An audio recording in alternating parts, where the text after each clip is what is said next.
In the HR application, in the payroll setup case type, in select filing status section, we have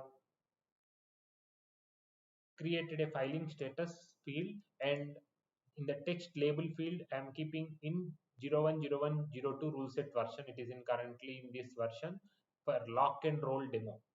If you see the same section in a previous version, that is 010101, it still has the same, it has a drop down instead of the text field, and also there is no label stating that it is lock and roll demo.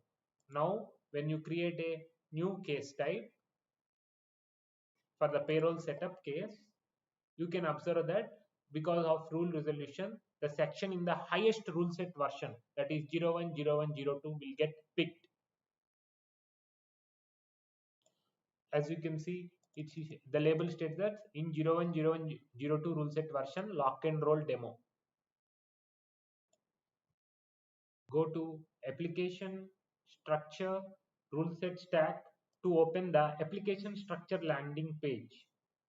On the rule set stack tab, firstly we need to ensure that there are no checked out rules, because whenever we are performing lock and roll, there should be no checked out rules, that is no rules which are checked out by developers into their personal rule set.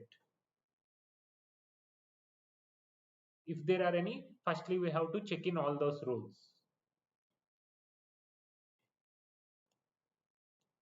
Now we need to press lock and roll. We need to select all the rule sets which we want to lock and roll to the next higher patch version. As you can see, the highest patch version in all these rule sets is 02. So the next highest patch version in all these rule sets will be the 03. So yes, we do want to roll it. Description we have to manually change so that it gets updated to the version that is being rolled upon.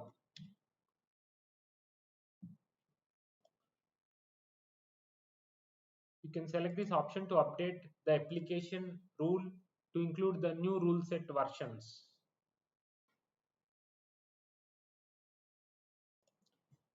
You can press run. Now you can see that,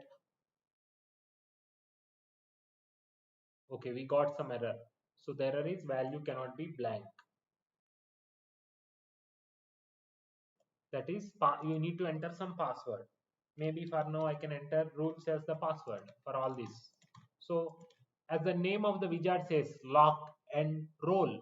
Lock the current rule set version, this one, and roll, that is create a new rule set version.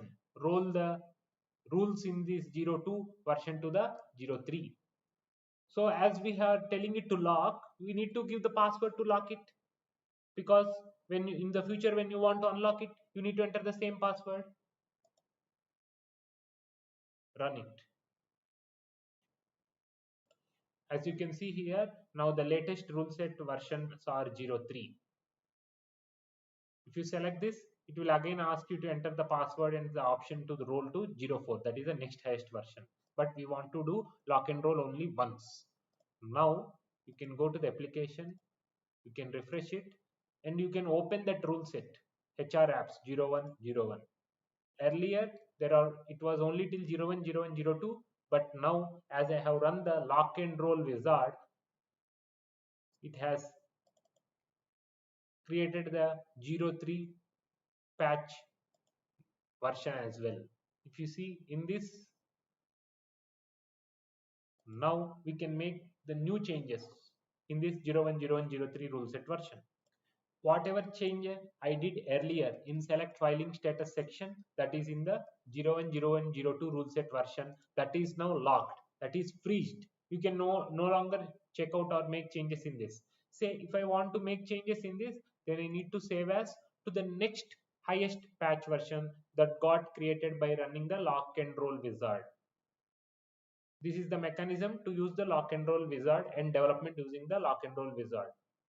But in reality, people will not be using this, because they will be using branch development. If only one developer is working, then you can use this method of development, saving as the rule into new rule set version. But in reality, right, we work in teams. There will be 3 to 6 developers. To avoid contention of the same rule by multiple developers, ideally we enable the branch based development. We click this down arrow, we check out to branch, make my changes, check into the branch. If even our other developers wants to make changes in the same rule, they can connect with the other developer, and in the same branch they can also check out and make their changes. Finally, after unit testing and code review by the LSA, then you can merge it into the 0.10 and 0.3 rule set version. But that is one way of development style. This is another way of development style wherein we use the lock and roll setup. So we need to save as this into 0.10 and 0.3 rule set version.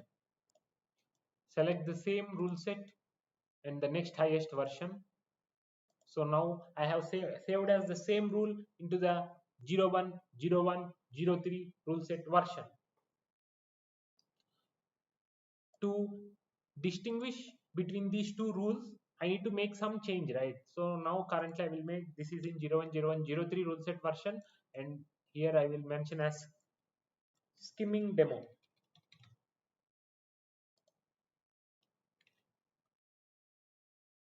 So you can also check in so that the changes will be checked into the rule set version.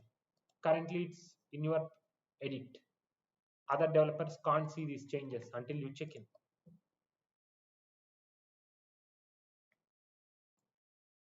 Now let's run the skimming wizard. Go to configure, system, refactor, rule sets. To open the refactor rule sets landing page, now we have to select skim a rule set.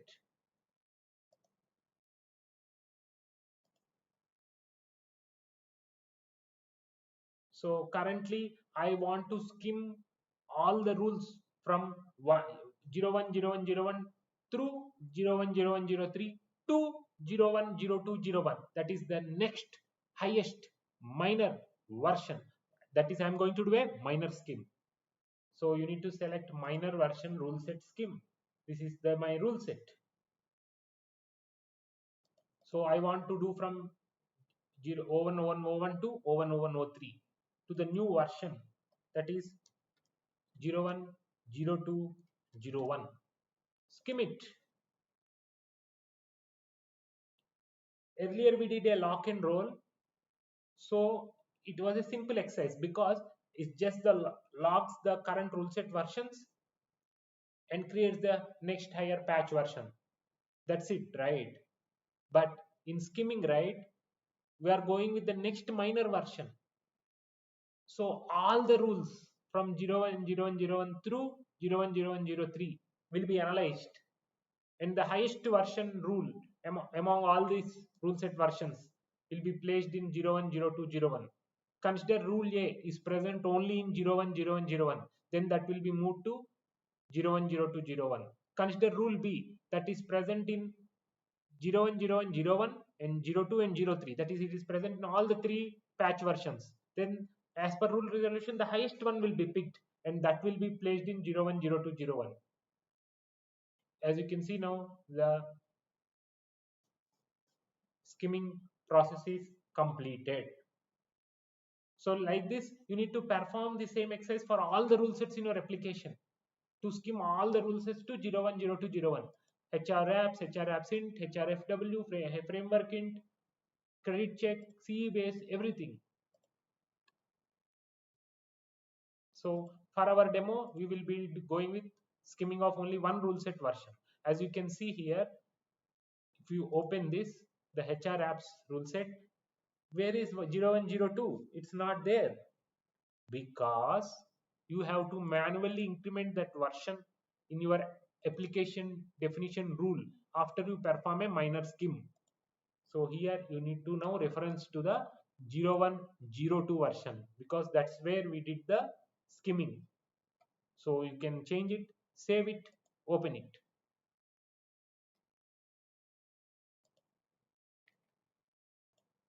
As you can see here, now we have skimmed all these rule sets into the 010201. So once you do a minor skim, right, even you can, ideally we will not delete, it's not a good practice, but you can even delete this. Deleting means we will not delete explicitly. When we move to the next higher environment, right, we will no longer be moving all these three patch versions. We will directly move this next highest minor version rule set because it contains the rules from all these latest changes will be placed in this higher minor version. So it is the developer responsibility to update the skimmed application rule sets to reference the highest minor version and then save the application rule. So once you perform the skimming on this rule set, you update here also. Once you perform on this rule set, you update here also. Coming to HR apps int, here you cannot perform the skimming because it, other than the class rule and the rule set version and the rule set, there are no rules here. So here you cannot do any skimming because there are no rules to skim. So now if you again go to the application structure rule set stack landing page, now you can see that here HR apps 010201 is being referred. An exclamation mark will be shown here if there are some warnings. What is a warning? The rule set has a version lower than the highest version currently unlocked. So ideally we should, other than the highest version, all other rule set versions should be locked. That is a good programming practice. So we have to lock this 010103. If you are using branch based development, then all the rule set versions should always be locked because developers are always expected to check out the rule into the branch and then do changes in the branch only. If you are not doing branch development, means it is not a best practice. If there is only one developer, then maybe you can consider doing the changes, making the changes directly in the rule set version. In that case, you can have only the highest rule set version as unlocked, remaining all should be locked. Now I have locked the lower rule set versions. You have to save it. Now you can come here and again you can refresh it. Now the exclamation mark is gone.